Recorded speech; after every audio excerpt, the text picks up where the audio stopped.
of land, I never look back. I never look back. And nothing was crushed. No bruises and scars, no bloody wars, no dream turned to dust. No dream turned to dust.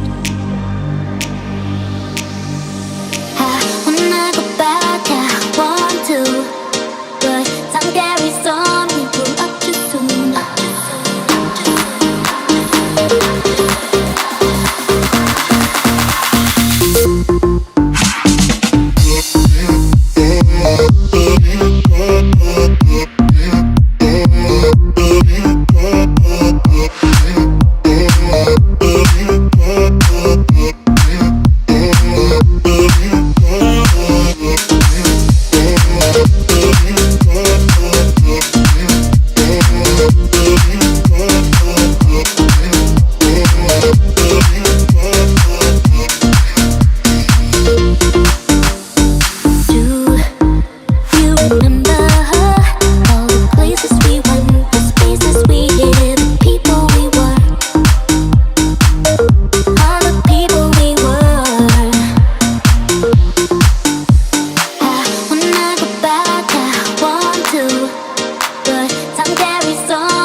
Welcome to another warm-up show with Hockey Coach, your coach franchise directly for the beautiful country of Thailand.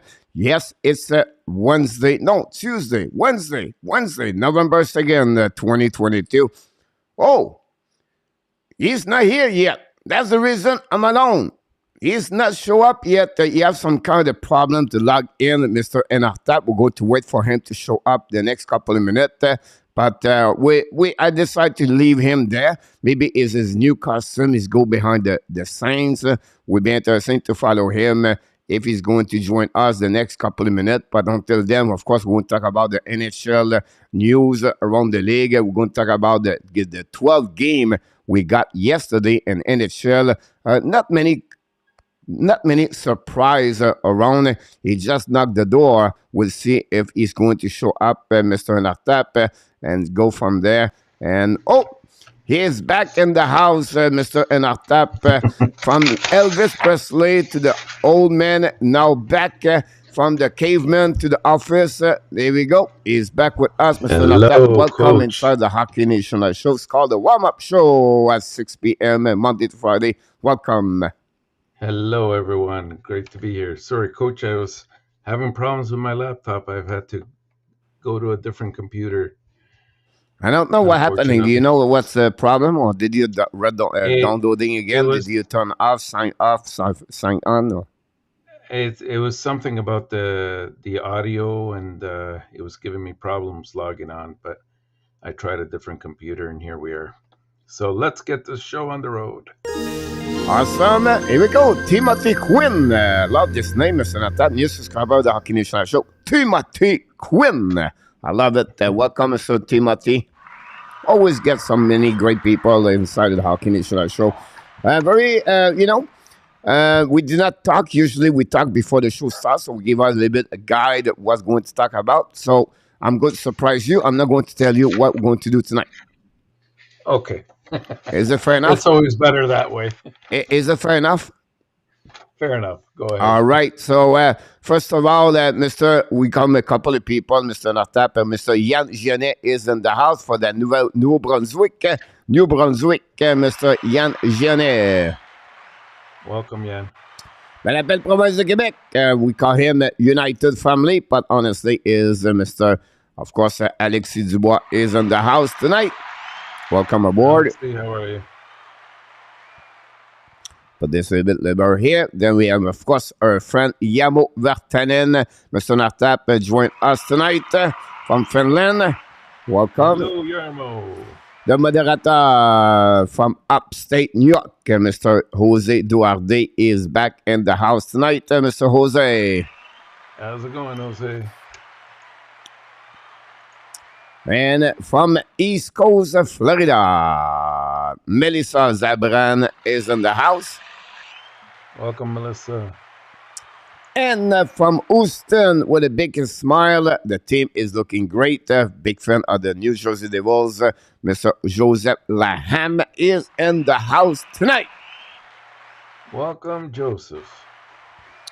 Welcome aboard. And then we have Yamo said, I watched the Arizona game. Reynard make a big slashing, but no penalty. That was funny for what Yamo talked about this one there. And the Cabrera and Mr. Danny T is in the house tonight. Welcome aboard, Danny T. Hey, Danny. There you go. Alexis, I don't know what the potential of Philippe Mézard. He's still 18 years old, playing OHL. Would be really hard to figure out this with that time of this age. We have to wait at least 1 year before we really decide who they are, the potential. It would not be fair to compare him to the players. We don't know how they develop with time. So everything is possible. He's still only a 5'9" player, so he's not a big player, so a good speed. But again, we've been really interested to see how he's going to develop. And to put a name would be not fair for him, honestly, in my opinion. At least in that type, you can compare him to someone, but no, you're absolutely right. I mean, what you see so far looks like it could be very promising, but you never know how they develop, and it's something that only time will tell. And hopefully, they're dedicated to the whole development process. Yeah, absolutely about this. We want to welcome back Mr. RJ Calabro is in the house. Hey, RJ. But first of all, Mr. ENORTAP, we're going to talk about the party and the bus. We have only one tonight, Mr. ENORTAP. Marco Larrabee, his best performance so far since the beginning of the season. 12 games is not easy to get, over the double digit. He did it yesterday by the score at 10-2. He's the only one they get there with the W for Anaheim. Honestly, if San Jose win, I go to the bus. But if and when he go in the bus and he decide to go in the bus with a crazy game of 6-5 yesterday and shootout. Again, the center was the Sharks. It was really an entertaining game. If you love entertaining, I think it's a great way to start this. But before we open up the door for the old boss, we want to welcome the deal or no deal, but we have the real deal. He's back in the house, Mr. ENORTAP. Welcome, real And deal. from l'île Perrault de la région de Montréal, M. ENORTAP, Richard Mullen is de retour avec nous ce soir. Welcome back, Mr. Richard Mullen. Thanks to be with us tonight. Here you go, Mr. ENORTAP. He's just jumping in the bus. Let him celebrate his tour, Mr. Marco Larrabee.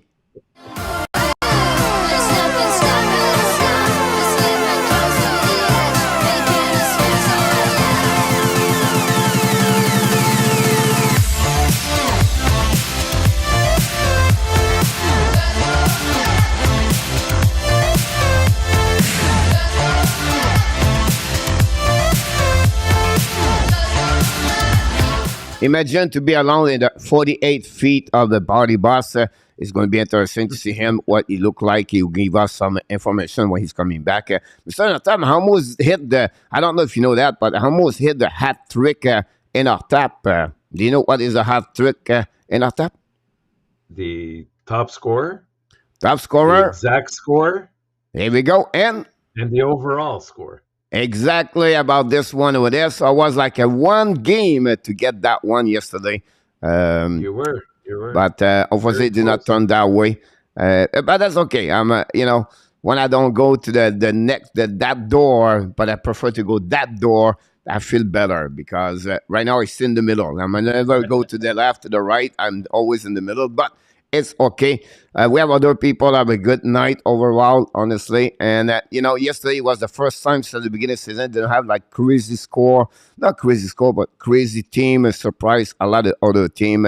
But you have a lot of comeback in the game yesterday.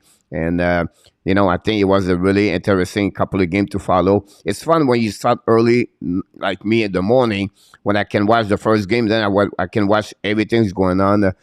After that, that's funny to watching them. And tonight would be a boring night. Only 2 games. I know it's only 2, but you know what, Coach? Even last night, the 12 games, how many of them were just one goal games? Right? Could have easily gone either way. A couple went into overtime.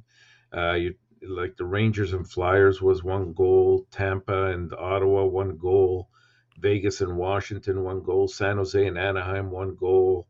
Who else? I think Seattle and Calgary too was 1 goal.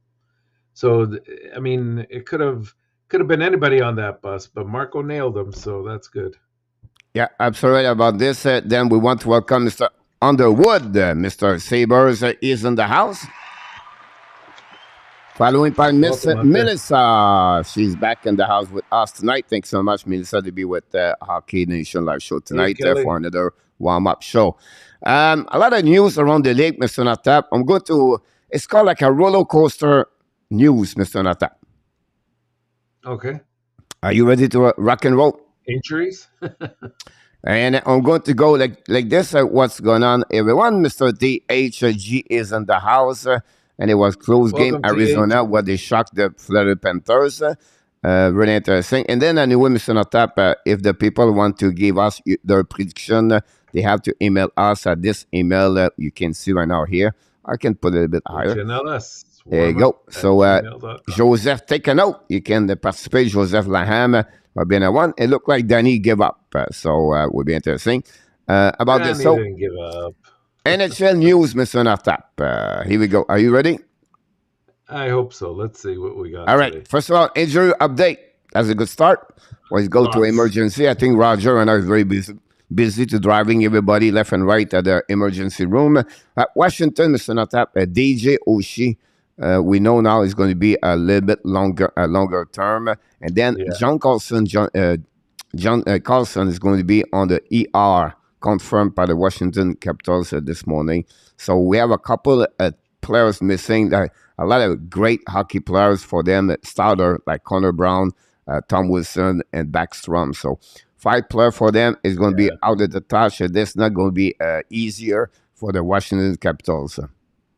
Now, especially an aging team like Washington, I mean, you can probably sustain some injuries for a few games, even a couple of weeks. We've seen many teams do that, but eventually it catches up to you, and some of these injuries look like they're going to be more long term than they are short term. And we're starting to see it even in Ovechkin's production. It's nothing like it was last year, and you can't expect one person alone to do the heavy lifting. Next news coming from New Jersey. It's never good when you have a groin injury. Now, Audrey Palat is out with no term, no timeline for That'll him. hurt. So it could be a couple of weeks. We know the New Jersey is doing well so far since the beginning of the season, where they played an excellent game. A lesson they gave to the Vancouver Canucks yesterday. But Palat is going to be out. We know it's a good piece of puzzle for them. We know he got a new contract over there. And it'll be like I mentioned, it'll be interesting to follow him. But so far, they don't miss him too much. I know, but he gives them like sometimes the value of a player is not just measured in points, coach. It's especially a young team like New Jersey right now. You look at Palat, and he brings a pedigree of winning. He's been to the big dance on a number of occasions when he was with Tampa. So they're going to miss his experience and his leadership skills. Yeah, absolutely about this. We welcome Mr. Rick Bengal is in the house. Welcome, Rick. We know Montreal Canadiens are going to be in Winnipeg Jet, and then Winnipeg announced they put on the ER the defenseman Logan Stanley, the big 6'4" left defenseman, are going to be out of the game against Montreal Canadiens for a couple of days. Of course, they have a lot of defensemen over there anyway, so that would be not necessary to trade anyone or keep everybody happy over there. So we know Stanley is a big body, and he can contribute on another way with the Winnipeg Jet. But again, Winnipeg Jet is start right now with a good start. Like Marco said, the dark horse of the NHL for him. And, Alebak have a great start of the season, Mr. ENORTAP. Yeah, I know it's unfortunate, but I mean that's an area of weakness to start off with Winnipeg. So they're gonna have to really pull it together. I know guys like Pionk have gotten off to a good start. Morrissey's been okay, but they're gonna need more than that to pull the weight. They can't keep relying on Hellebuck. He's not what he used to be, and he shouldn't be playing the number of games that he is playing. So for that team to be truly a dark horse, they're gonna have to tighten up defensively. Yeah, absolutely about this. I agree with you. Now it's time maybe talking about the Montreal Canadiens. A couple of news I would like to hear from you. So I'm going to shifting from the left to right. And we want to come back and Miss Randy Walkman is in the house, Mr. ENORTAP. Apologize. Hey, welcome, Randy. Montreal announced Joel Edmondson returned in the lineup tomorrow night, and Montembeault is going to be between the pipes. So I'm not worried about Montembeault. I'm worried about Edmondson. That put them at 22 players. The next couple of hours is going to be something have to happen, an injury happening or whatsoever. Dadonov was back with a big smile on the ice today. The smile was all around, the enthusiasme. And French, who said la bonne humeur était de retour dans la pratique aujourd'hui. Optional practice by Montreal Canadiens today. 14 players was on the ice, just give you an idea. The kids love to be on the ice. And then, but For sure. what are your expectation about this?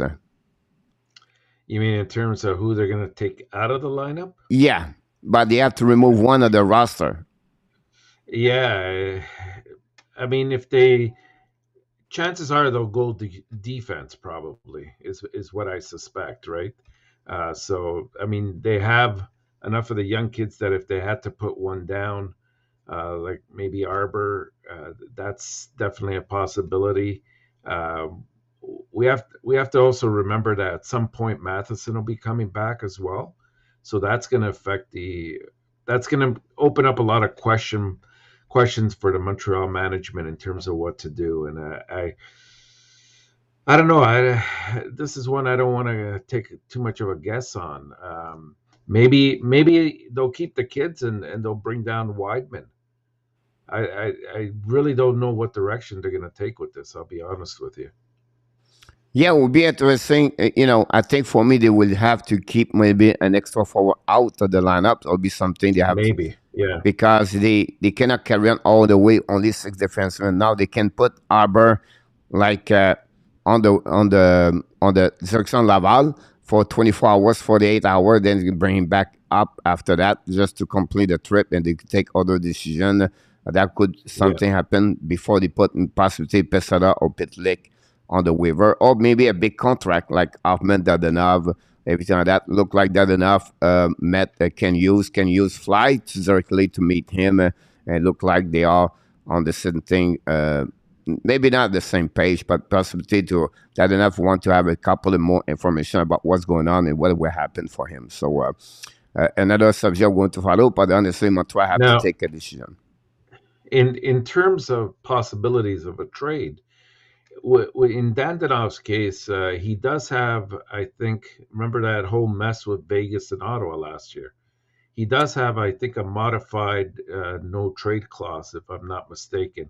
Yeah. So it would make sense that if there is any kind of conversation going around some type of trade, possible trade, then obviously Hughes and Dadanov would have had to spoken about it, and both parties would have to be amendable to it.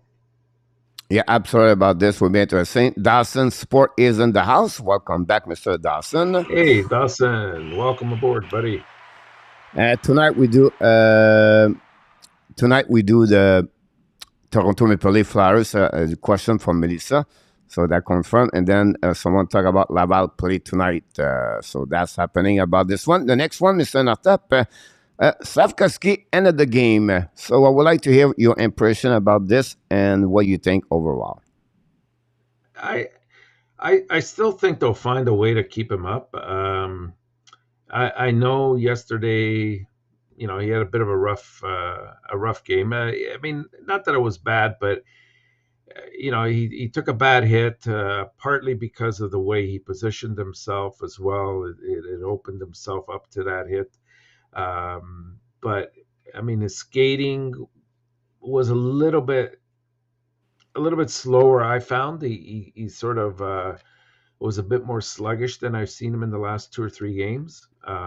But he brings a lot of excitement to the game, and this kid, as long as he gets the minutes here, I think they might find an opportunity to keep him here. Otherwise, he probably will end up going down for a while. I would say to you the game again. I don't think so. I think he have a good game overall for me. I think he did fine. I don't see any problem with that part. He played again another 12 minutes. That's a good sign about him. I decide for me, he's not going to go nowhere. We'll stay with Montreal Canadiens. After every comments, what Martin should bring on the table, I think he's not going nowhere. The only way he can go there is the regression of what he's learning or he's done progress. And so far, he progressed every single game.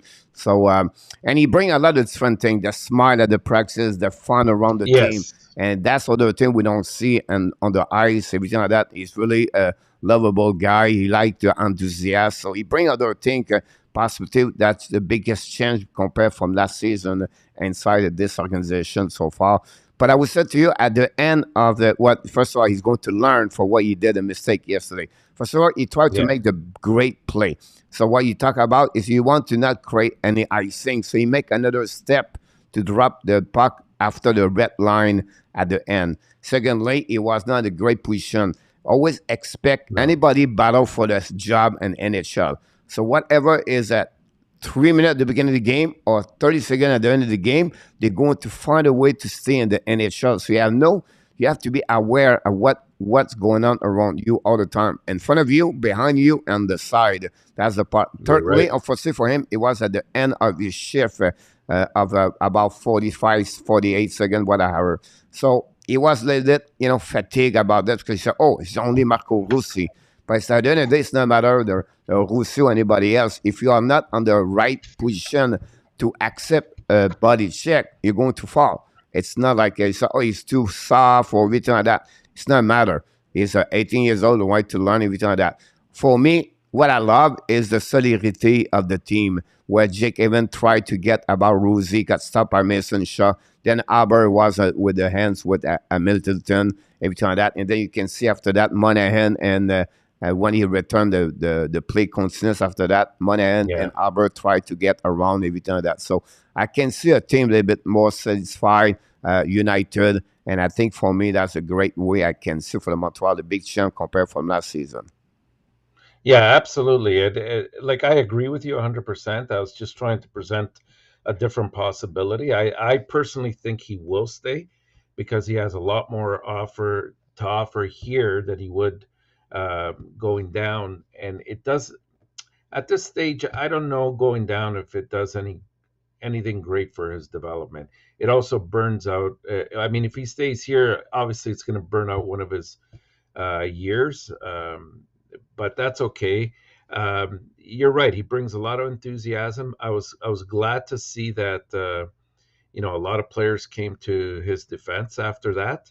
Even though I don't really I don't think it was a dirty hit. I think it was Oh, yeah. It was perfectly a good somebody hit. just because he still had possession of the puck, and he's learning along the way. I think that when he played in other leagues, he was always dominating as a physical specimen. Now that he's in the NHL, there's a lot of players that are of the same size, and they know how to complete each and every play. And so these are teachable moments. He has to learn to, keep his head up. He has to learn, It's happened one more time a couple of games ago, or maybe it's an yes, exhibition game. He got hit to the board maybe from the back, behind the whatever it net. was. So you can see foul Yes. on that one there. So, like you said, I think it's for me about this. Rick said they need to send him down. Do not burn the first year of the ELC. I would be honest with you, Rick. Yeah. It's not um, it's not the right way to thinking about this, Rick. Now, I will ask you this question, Rick. Do you prefer him to not burn his ELC, or do you want him to develop and to get better and his progression? That's what you have to figure out. This for you, if you prefer, it's about don't lose him. It's not doing this, not change anything, Mr. Notap. It's like Yeah, that's burn right. 1 year and then 26 or 27. The good news, Mr. Notap, is like the only thing will be interesting to see. So Kaden Cooley and Jekai. So what you talk about, but both of them with Sokoski, if they all go across the 10 game, and now they all have three players at the same year, they're going to renegotiate their contract and the next 3 years after that. So it will be interesting. Jordan Harris was last season, and then Cole Caulfield was 2 years ago. So will be something you have to definitely have a point major in the next 3 years for the Montreal Canadiens, but we think could happen a little bit later for sure. Marco Iacono is in the house. Hey, Franco, how are you? You're absolutely right about this, Franco. It's not okay to burn a year. We will have a lot of people to pay. Not burning a year is important. It's not this way, Rick. Again, to you, it's not about you focusing on the things where it's not important. It's only hockey. It's a contract. It's not like it's more important about the kids. What's the best development, the best progression for the best interest of Yorai Sakoski. It's not about, we cannot do this because we have to burn a year and that year. And I don't think so. It would be the right culture to bring. If the kids perform really well like he does right now, he progresses, he gets better every single game. Now he said, we don't do it because we're going to burn him a 1 year contract. I don't think so. It's a great way to manage a team, Mr. Nata. You're right. It's a different story with what's going on right now in Seattle with Shane Wright. Partly because he's not being given the time to develop here, and he hasn't shown any sort of improvement from game to game either. Now, you could say which one comes first, the chicken or the egg here, in terms of, the more time you get, the more you get the opportunity to develop, or vice versa. But for him, remember, he lost a year because of COVID. When he was playing, and you can see that in his development. It's not quite where it should be to be at the NHL level, and that's not the case here with Slafkovsky. So I think it's better suited for Slafkovsky to stay than it is to go down. Yeah, but again, it's not about go down, go up. For me, it's more about it's not matter to. Well, it's more about burn the contract, yes or no. It's not a big deal at the end of Yeah, the day. yeah. If it's progress, They don't great care. him. If it's not, like you said, can you said we're not going to put him down at Laval to fix our problem. He's not the solution to the problem with extra forward. If we see a development for him, we're going to keep him. There was a great quote from him when he said Yes. that. Mr. Jeffrey, welcome aboard. He is my neighborhood. Thank you. Jeffrey would be with us tonight. Mr. Natap, I have another question for you before we pick another big question after that. First of all, Mr. Natap, Jordan Harris is maybe that fourth star of the Montreal Canadiens. You hear more about Caden Coley. If I were to ask you here right now, who's the best rookie defenseman between Jacky, Coley, and Harris? Everybody's going to give us maybe more Caden Coley, and then followed by Jacky. Then the third one would be Jordan Harris. On my eyes, for me, is the best defenseman for the Montreal Canadiens since the beginning of the season, game after game. He does a lot of things like nobody pay attention, but some is a subject for another time. Who do you feel he look like a defenseman right now in NHL? Oh my goodness! See, that's a very good question. I have a can answer for you. I know you're probably going to say Jacob Slavin. Who? Jacob Slavin. Nah, it's a good point right now, but I will give you another one over there. And he played many years for the Anaheim Ducks, now with the Boston Bruins. Hampus Lindholm. Yeah, not bad. I could see that. Because if you think about Lindholm, all right, is a big defenseman, 6'3", 6'2", 6'3", but he's not physical. He is an amazing, great skater.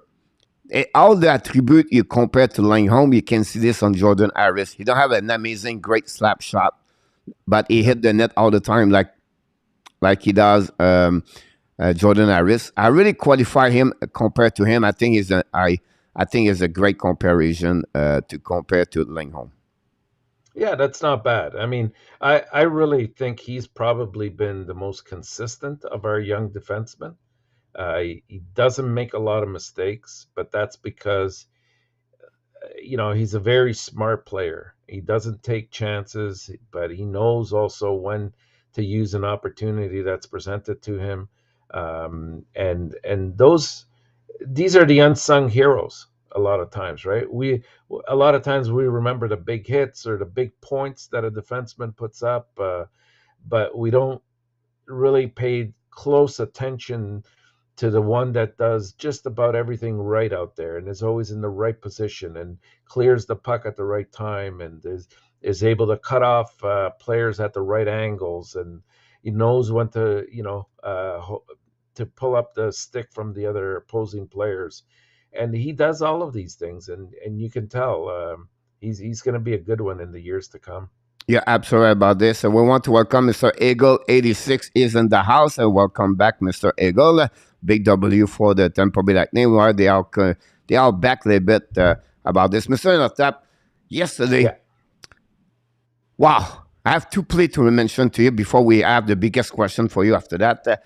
I don't know if you watched a couple of things, but yesterday, Mikhail Sergachev delivered a backhand pass like nobody does in the NHL. Mm-hmm. Unbelievable play. He attracted the 5 players for Ottawa looking at him. Everybody was expecting him to have a great shot, and then he passed an amazing, great pass to Kucherov for a great goal. And the second one, I think he's the best, like Huberdeau, but maybe better, Leon Tresador, Mr. ENORTAP. Another great 2-time yesterday on the back ends behind the net. He's just a great passer in NHL. So I just want to share the 2 play I see yesterday in NHL. But Sergachev is getting better and better, more point. You can see he's getting now his full potential. What do you expect when the Montreal draft him? 9 overall pick and have an amazing, great year for the Tampa Bay Lightning. Oh, who did we get in that trade again? I forget. I think it was Jonathan Drouin, and so far it's not looking good. No. So that would be, and then Danny Rodriguez said Brendan Point fly on the ice happening. He said about this. For everything. And Mr. ENORTAP, now we're going to go that direction. I know you're not going to like it, but you have Big question. We Oh have a no. couple of things. I'm going to do that game after that. But Toronto concern. Any feeling you're seeing out because you got the 24 hours after the game nine Ducks. Now you have a 48 hours. We're hitting the 72 hours. How you concerned or what you have or what you're thinking about the Toronto Maple Leafs? Big game against the Flyers tonight, and I know Flyers play at the back-to-back game, but still would be really interesting the reaction of the crowd and the reaction of the players. And is it the last game I'll give tonight? No, I think we nailed it on the head the last time we were on the HNLS when we said, and somebody even in the chat said it, that the next 6 to 10 games are very critical for the Leafs. So I wouldn't say that these last 48 hours have solved or not solved anything. They're still in the same situation.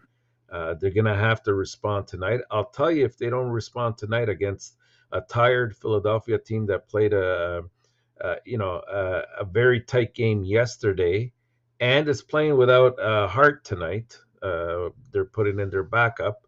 Then you have reason for concerns because they're not going the fans are not going to accept that. There's no way that they should be, in my eyes, losing tonight's game. Yeah. So I don't watch a lot of, I don't watch. I listen to a lot of things, but I weigh a little bit more attention about what's going on in Toronto, what people said on the different website, the podcast, everything like that. Here's the concern for the Toronto Maple Leafs. They are underlying the number. So we talk about. So last season, every stat they got, because they have the same kind of record like they was last season, Mr. ENORTAP, right? But the inner shot, the shot percentage, they was there. The number of the data analytics was the top in the NHL. The X goal for, they was there. The performance of the Jack Campbell at the first 2 months of the year was unbelievable. They was there. So they have all the information where it will come. It was just a time that it was just a question of time to put the puck in the net. And that's what happened in last season. And then last season, they beat the Devils 3 times, 7-1. Yeah. Yeah. So if you consider that way, they was make sense. But this year, it's black and white. They don't have those numbers anymore. They are at the bottom of the NHL on the inner shot, on the X goal percentage. Yes. The GSVA is lower, one of the 27, 28. They don't have Jack Campbell with his performance at the beginning. So a lot of things does not work. And that's my biggest concern. They don't change. They have the same core, the defenseman they was last season, Mr. ENORTAP. And now minus Muzzin. So they don't have a change. They don't change a lot. So they have a lot of question, red flag over there. So what they think, it's going, because we heard we did it last season. We still start slow. Matthews missed the first 3 games. He did not miss 3 games this year. He's a month with them since the beginning of the season. So a lot of things where now they have to figure out something else. And I think it's not looking good for them, what they expect to be, we're going to come back. They don't have the team as ENORTAP to get that streak of 7-8 W right now. Yeah, you're absolutely right, Coach. Like, and the other thing that we're not really paying too much attention to, but is very plain as the nose on our faces, is the fact that the body language. You look at these players when they're coming off of a shift or when they've made a mistake. We saw with Matthews, we saw it with Marner, we seen it with other players as well. The goaltenders. I don't know. I don't know if it's exactly. I think personally maybe Keefe has lost the room. I really don't see the players tuning into him right now, and even if they win 2 or 3 games, I don't know if that aspect of it will change. So we'll have to see where it goes from here. But I don't like the signs I'm seeing. But you're 100% right with the analytics.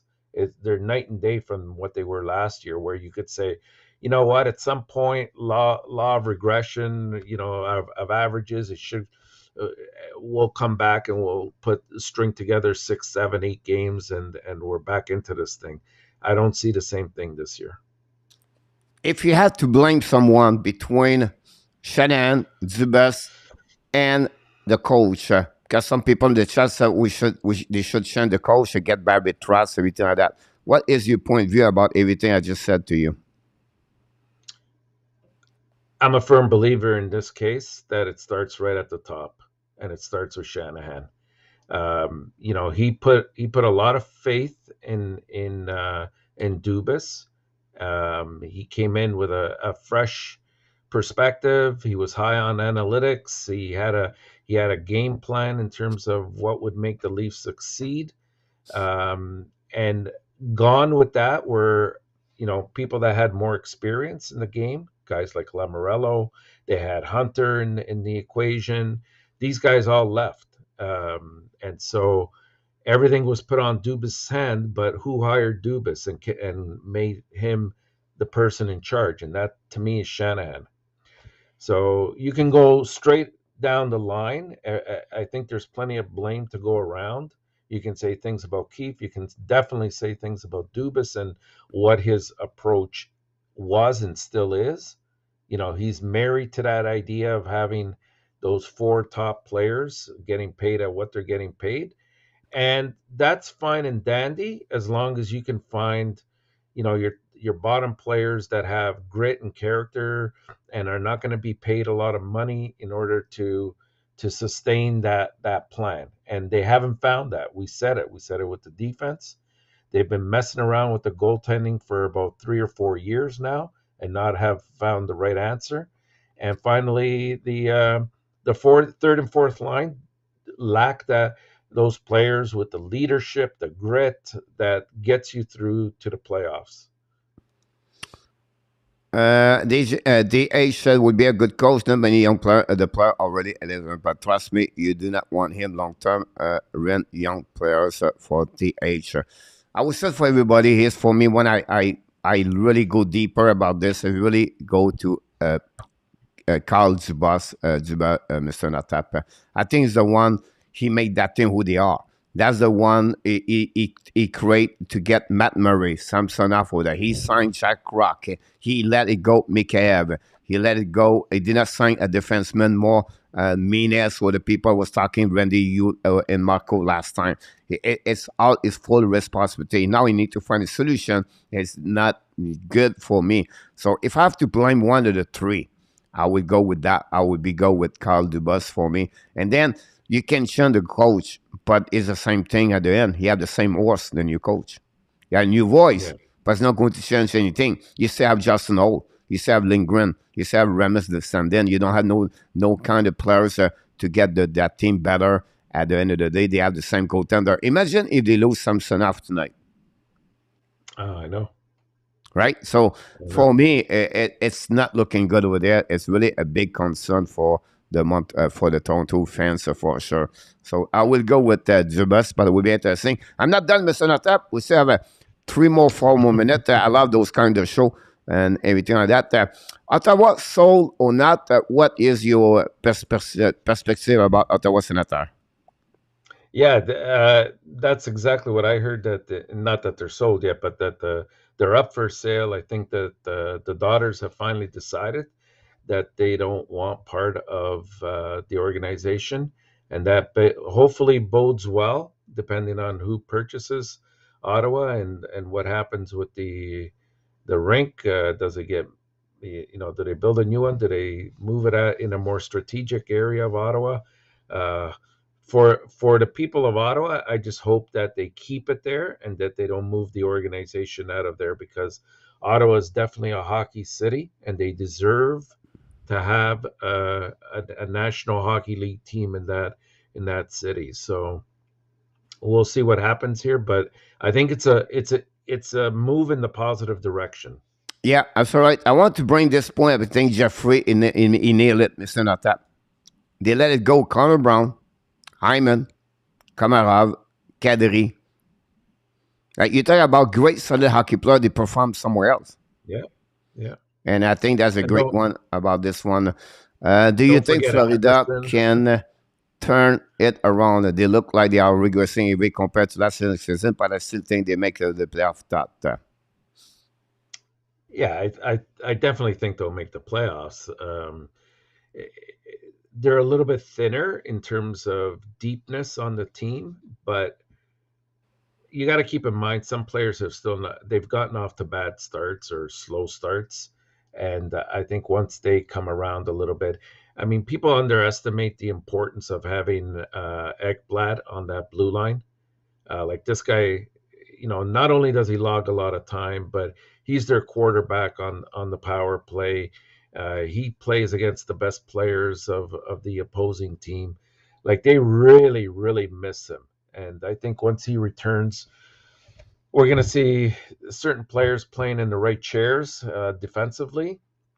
And I got to believe that some players like Verhage and Barkov are going to start to wake up and start, converting these opportunities that they're not doing so right now. Yeah, absolutely. Frederick Anderson, by the way, by Kelly, she's absolutely about this. My concern about Florida for me is a defenseman. You're right. You don't have this, and then you have a slow start for Barkov, getting a little bit better. But again, the inconsistency, they lost again, like not a big team like Arizona, they lost again Flowers and everything. So, really, it's a concern over there. I would not guarantee them in the playoff, like guarantee. Like I think they would battle for number 4. It's Ottawa Senator could surprise them or their team like Detroit or Buffalo could chasing the Florida Panther for spot number 4. And it's surprised about this, Mr. Tap, for the possibility at some point we can get 5-team Metropolitan versus 3 for the Atlantic Division. Is it possible? Yeah, I guess anything is. Like I think we're going to see some surprises when all is said and done, not just in the East, but also in the West, with some teams emerging that we thought weren't going to, and some going down that we thought would definitely be in the equation. But you're right. I still think Florida has enough depth that they should carry through. But the Metropolitan, I don't know. All right, I don't we're know. going I to still finish, think Mr. we'll see Natap, 4 and with a 4. couple more minutes. 4 We're and 4. going to do 2 games in 10 minutes, so we have enough time, Mr. Natap. And I have 2 questions. First of all, he's not typing. Right now, tonight, Connor McDavid is on the pace to score 90 goals. Do you expect he could beat Wayne Gretzky? Or do you expect he can be over 80 goals? Do you expect he scores 70 goals? This year? Yeah. Or in the future? Right now. He is on the pace right now to score 90 goals. Yeah. You know what? I definitely think, well, he's not going to hit 90 goals. We're not going to see that for sure. But will we definitely see somewhere in the neighborhood of 50 to 60 goals? I think so. I think we're seeing a player that's on a mission this year. And by that, I mean, I think he felt a little bit, even though it didn't come out in any way, shape, or form, but just from what I detected, there was a little bit of resentment that he didn't win the most valuable player award last year because everybody went with the 60-goal man. And justifiably, I understand that was a great feat, but I thought McDavid deserved it more. And I think this year he's on a mission to sweep up as many of those awards at the end of the year that he can. This guy is capable. He just brings the game to the next level, Coach. Very few players can do what this guy does. And can he eventually? Well, I think this year he could get somewhere around 140 points plus, maybe, the way he's going. I love the fact that Evander Kane is there because I think, say what you want about Evander Kane, but I think he opens up a lot of ice. And if you open up ice for McDavid, this guy's going to get you points. Yeah, you're absolutely right. I think he's on mission right now to show to people he's the number one players in the NHL. Like if people compare him with Austin Matthews, everything like that. So I think Yeah. I think right now he's on the mission to score 60 goals, a plus possibly 70 goals. And that's the good thing about him. He right now on his pace to shoot the puck the most he never did in NHL career so far. So he understood now he need to shoot the puck more in the net. And that's a great thing about this. Um, People talk about Shane Wright to be number one. He never been number one. Do you expect the same thing with Connor Bedard? Well, oddly enough, right now, Connor, in the last report that I saw, I forget where I read it, but they have him ranked at number 2, which is kind of strange. We've been seeing some highlight reel moments, and he's been ripping up the league. Bedard has. So it's hard to imagine that he's ranked number 2, but there's a huge difference between the expectations for Wright versus the expectations for Bedard. I think Bedard is a franchise player, one of those players that comes around only once in a long time. His only downfall, if you want to call it that, is maybe his size, and you know that's about the only thing. I'm in 100% agreement with Coach that I really like Fantilli as well because he has that size, and as a centerman, that goes a long way to solidifying that position. That people don't start thinking maybe we should play you on the wing down the road at some point if it's not working out at center. But yeah, no comparison. Bedard is 100 times better player than Wright in my eyes. About 2 months ago, we said 100% would be Bedard. My only concern about this Eagle for the rest of the chat, guys, is because it's all depends who draft number 1. Sometimes it's not only it's a fun team looking for specific location, the position, and they feel like as the same way we maybe go with other players, and that's what happening last season. 112 said Sarkowski is an unicorn as a winger, everything like that, and they did the homework. And they figured out it was the best for them to get Sarkowski. He go over Shane Wright. I don't say he's better. I just said that's what Montreal decided to go that direction. I would not be surprised if it's happening with, with another team. So you know what? We don't go with Connor Bedard. I go with a big center, 6'3", 6'4", Adam Fantilli, and we expect him to be that one. So I mean, that's my point. But is the Vancouver Canucks select number 1, Mr. Tap? Eagle, it's sold out. It's sold deal. The deal is done deal. Don't do anything. Connor Bedard is going to be and with the Vancouver Canucks. Yeah, for sure. Absolutely right about this. I have a other thing, Mr. Natap, to get to talk about this, but we have to go because we're almost at the end of the show, Mr. Natap. But we want to welcome Mr. 13. We want to welcome Mr. Oh my God, Mark Zuck is in the house. Welcome back, Chicago Bear. All three, thank you to be a part of the show.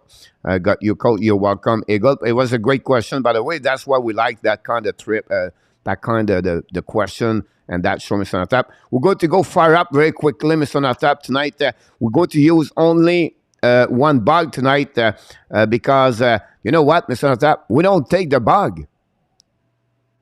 No. Not today. I don't think so. No. No? Do you know why? We got too many. No. We don't have too many, Mr. Natap. From what I got from your list, I could be wrong. I have 3 people. 3. Yeah, 3. But do you know who they are? I forget right now, but I can look it up. No, I gave you. Randy. And Richard Vinny. But you know what, Mr. Natap?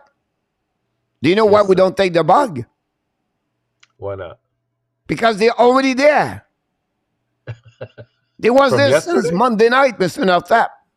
Oh, really? Yeah, so Tuesday they stay there, and now they stay for one more extra day. So I don't know if they love the jail. I don't know what's going on, but it looked like they said, you know what, let's have an extra day. And they was going to check out, and then they asked an extra day. So we said Roger, he has a great heart.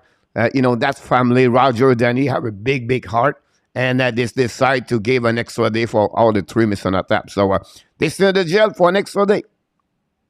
Well, that's good. I mean, we must be offering good meal packages with this jail Definitely, stay. with all the mail we get from Finland for EMO, this is getting better and better, MILESTONES. So I just want to share ring. So no sound, nothing. We still have a 7-8 minute to go. And MILESTONES, we have only 2 games tonight. That's why we take a time to talk more about the news around the league, everything like that. And then one player I want to mention for Toronto Maple Leafs, someone talk in the chat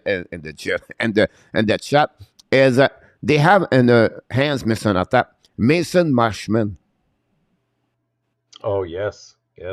If you think about this, we talk about Adam Lowry, we talk about Libet Menes, we talk about they have him in their hands and they let him go.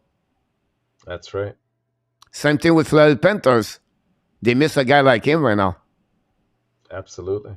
Yeah, anyhow, absolutely. I'm sorry about that. I'm all over the map. I'm just getting excited when I talk this way. I don't know. I feel like it's fun to talk this hockey that way. And I think there's great content we bring on the table for the people in the chat to, to give a little bit an overview what's going on around the league and its and it's great to have their input as well. So that's a good thing about this. So let's move on now, Mr. Natat. 2 games tonight. This is the game of the year. Maybe Toronto play for the Stanley Cup tonight, but it would be interesting to see that. Well, we talked about the importance of this game for the Leafs at length earlier, but this is Toronto's first game coming back after I would classify it as a disastrous road coast trip, which saw the Leafs lose 4 of those 5 games, bringing them to, by their standards, and what we expect from the Leafs, a 4-4-2 record is not very good. It's mediocre. That's far below the standard that they should be at, especially, with a star-studded roster, especially offensively that they have.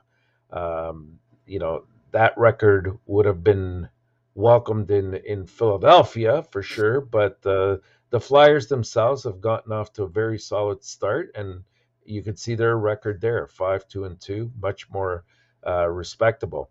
However, that doesn't mean it's set to continue. First and foremost, the Flyers tonight will be on a second night of a road back-to-back, so we have to keep that in mind. As we know, they're putting in Sandstrom tonight instead of Hart, so that's an advantage to the Leafs as well. All the pieces are aligning that Toronto should come out strong in this game. They're at home. They've had a little bit of a rest. So I expect much better things. And if they don't win this game, it is going to be bedlam here in Toronto, I fear. So I'm going to take the Leafs to win this game by a score of 5-2. My son, I thought you're going to go. It's funny because I honestly took the score 4-3, and then you start talking about this, and then I said I should go with 5-2, but I would say 4-3. But it was my mind behind the 5-2 score. But you're absolutely right about this. It's just the too many things is again. Flyers tonight, their second backup goaltender, a back-to-back game, travel, and the Toronto right now are going to be like a lion out, and it will be interesting how they're going to react. Yeah, if Toronto can't get motivated by this game, like I said, there's a lot of troubling times ahead. Our second game, we have Pittsburgh and Buffalo. The Penguins, they roll into Buffalo after, I don't know what to say, Coach. It was a devastating overtime loss in my eyes to Boston. I really thought this is one of the games that, we disagreed on yesterday. Yep. But we said I think we both agreed that it might go to overtime, and it didn't even end up going to that. They had a 5-2 lead, Pittsburgh. I thought for the most part they outplayed Boston. But I wasn't pleased with Jari's game. You can't put the loss solely on him, because I thought there were a lot of defensive miscues. I saw the forwards, they stopped skating after, I'd say, about the first 30 minutes of the game. And you can't do that against a team like Boston. And they opened up that door and they allowed them back into the game, and they totally took over there. Now, you could say, okay, well, they have some injuries. I get that. And, a big part of that is not having Chris Letang around, who will also be out tonight with illness. So that doesn't help. But this is a team that has enough experience that should know how to hold on to a 5-2 lead, even against a hot team like Boston. The Sabres, they come into tonight's game with an impressive 8-3 win over Detroit on Monday. We saw, of course, Tage Thompson had the game of his life, producing a hat trick and 3 assists to go along with that. This young Sabres team is starting to find its stride. They're playing more freely and with confidence, and you see that. It's all house money for them, I think, and that's why you see that confidence. And they're not afraid to make mistakes, as we've seen in the past. With a 6-3-0 record, they currently sit in second place in the Atlantic Division. And for the first time in years, the Sabres are top 10 in both goals for, which they're third, and goals against, which they're eighth right now. Now, will that hold up over the course of the year? Only time will tell, but those are definitely good metrics to go by now. I personally don't see them slowing down. Mr. ENORTAP. Mr. ENORTAP. Yes, now, sir. right now, you talk a lot. I don't know what to thinking. What team you going to pick up now? I'm confusing completely. Oh, well, I'll tell you right now. I'm taking Buffalo to win this game at home. Oh my God! I was looking for. He's going with Pittsburgh. Now he's not going to be Buffalo now. Like usually, I'm pretty sure 90% right. I was completely last right now. I said I have no clue what team you're going to get. I just don't like the fact that they're Pittsburgh played a tough game last night. I know you could say, well, they'll respond tonight, but they still have the same injuries that they did. I don't think Jari's been playing well, and that's why we're seeing DeSmith tonight on a back-to-back. All these things come into play, and Buffalo's been hot. How can you not, in my eyes, take Buffalo? So I'm going to go with Buffalo to win this 5-3. 5-3 tonight. There you go. 4-2 for it. But yeah, exactly. I agree with you about this, but I was just not sure. But I don't know. I feel it's going to be a 4-3 game tonight. So you see an empty net. But I didn't see the empty net. But we are agree for both teams for Toronto. A lot of people in the chat. Bobby just show up. Thanks to be with us. We have a lot of people back in the house, Mr. Natal. We want to thank everybody to be a part of the show tonight. I think we nailed it. I think it was a great show, Mr. Natal. 2 games in NHL only. 13 tomorrow, guys. Be back tomorrow. I got the pick from Nick. I'm going to send it to you, Mr. Natal. And anything you want to say before you leave, like what you're looking for tonight? I think both games are going to be very exciting, Coach. I'm looking to see, A, if the Leafs have a pushback, and B, we'll see what Pittsburgh's made out of. Really interesting. 2 teams went out against the wall. Toronto, maybe not the same wall, but the Pittsburgh with the Vancouver Canucks is the St. Louis Blues. 3 teams we expect was going to have a good season, and so far they're not looking good, Mr. Natal. Yeah, for sure. Until my next time, Mr. Natal, we want to remind everybody, of course, you have greatness inside of you. We are late, so we're not going to skip everything else. But be well, BL. Find a way not only dominate your day, Mr. Natal. Find a way to dominate your second half of what? You're 2022. He did it again. Thanks so much, Mr. Natal. We wish you an amazing, great night. And can wait to see you until the next time. All right, good night, everyone. Have a good night.